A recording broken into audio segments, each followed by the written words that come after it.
বিসমিল্লাহির রহমানির রহিম। আসসালামু আলাইকুম দর্শক শ্রোতা, আশা করি সবাই ভালো আছেন। আমিও আল্লাহর রহমতে আপনার দোয়ায় ভালো আছি।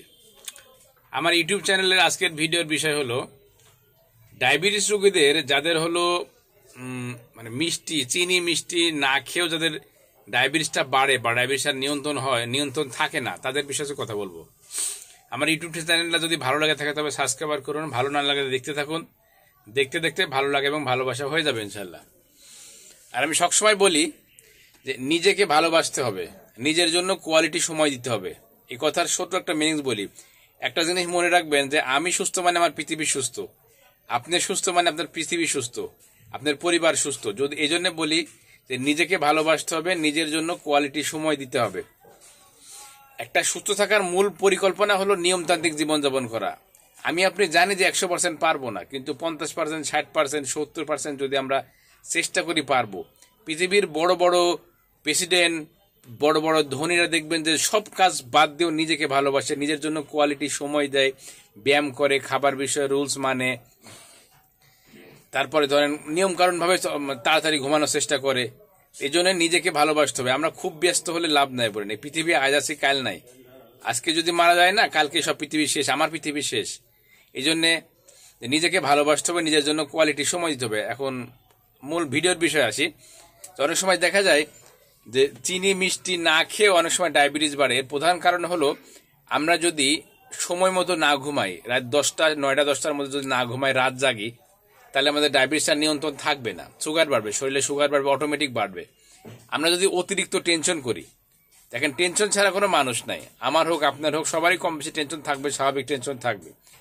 কিন্তু অনেক সময় দেখা যায় যে আমরা নিজের ইচ্ছায় মানে অতিরিক্ত টাকার নেশায় অতিরিক্ত প্যারা নিই।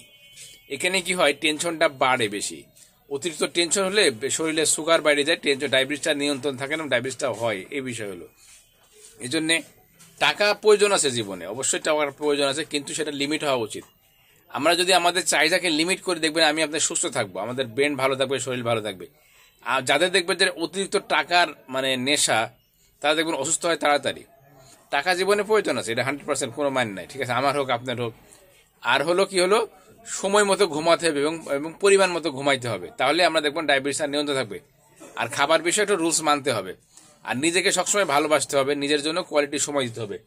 ডায়াবেটিস রোগীদের একটা অর্গানিক হলো সুপারফুড আছে, হলো গাছের জিনসিন, কেমিক্যাল না, কিন্তু গাছের জিনসিন খেতে পারেন।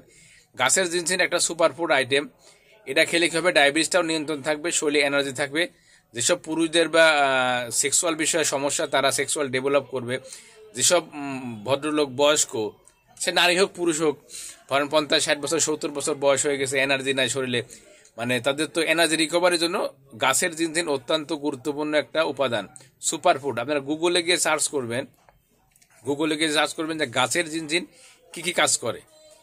কয়েকটা পত্রিকার আর্টিকেল পাবেন, ওই আর্টিকেল আপনারা পড়বেন, দেখবেন যে গাছের জিনসিন আসলে একটা সুপারফুড অর্গানিক হিসেবে কাজ করে, এর কোনো ব্যাড সাইড ইফেক্ট নাই। গাছের জিনসিনগুলো দক্ষিণ কোরিয়া, চীন, জাপান, ইউরোপের লোকজন আপনি ধরেন কফির সঙ্গে খায়, চার সঙ্গে খায়, স্যুপ বানায় খায়, মানে এটা 1/4 চামচের 1/2 চামচ 1 চামচ এগুলো অর্গানিকভাবে খেতে পারেন। এই জন্য আমরা যদি প্রাকৃতিক মানুষ প্রাকৃতিক খাবার খাই, তাহলে দেখবেন আল্লাহর রহমতে সুস্থ থাকবো এবং লং টাইম সুস্থ থাকবো। আমরা কিন্তু সবাই চাই যে সুস্থ থাকতে, কিন্তু সে অনুযায়ী কাজ করতে হবে। ধরেন আমি চাকরি করি, আমি ব্যবসা করি, এখানে তো একটা গাইডলাইন আছে, তাই না? আমাদের জীবনের একটা গাইডলাইন আছে। আল্লাহ পাক আমরা প্রাকৃতিক মানুষ হিসেবে সৃষ্টি করছে, প্রাকৃতিক খাবারগুলো খাওয়া ভালো। আর আমি সবসময় যেটা বলি যে নিজেকে ভালোবাসুন, নিজের জন্য কোয়ালিটি সময় দিন, এরপর কোনো কথা নাই। আপনি সুস্থ মানে আপনার পৃথিবী সুস্থ। আল্লাহ পাক যাদের অসুস্থ করছে, দেখবেন যে অসুস্থ হই আমরা, তখন বুঝি সুস্থতার কি মর্ম। তো সবাই ভালো থাকুন, ভালো চিন্তা করুন, ভালো কাজ করুন এবং ভালো খাবার খান। আল্লাহ হাফেজ।